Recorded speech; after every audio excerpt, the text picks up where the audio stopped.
সদ্যপ্রয়াত BNP chairperson Begum Khaleda জিয়ার শোক বইয়ে স্বাক্ষর করেছেন টেলিভিশন মালিকদের সংগঠন association of television channel owners অ্যাডকোর সভাপতি অঞ্জন চৌধুরী।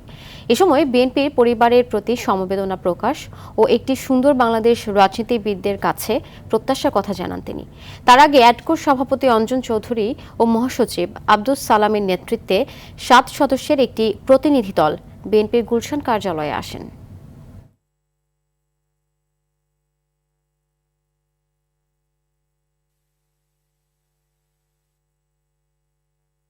আমরা আশা করি যে তার পরিবার নিয়ারেস্ট অ্যান্ড ডিয়ারেস্ট যারা আছেন তারা এই শোক কাটিয়ে উঠবেন এবং আগামী দিন বা ভবিষ্যতের দিন তাকিয়ে আমাদেরকে নিদর্শন দেবেন এবং আমাদের জন্য বাংলাদেশের সুন্দর বাংলাদেশ গড়ার যে প্রতিজ্ঞা রয়েছে সেটা তারা যেন করবেন এবং আমরা সাথে থাকব।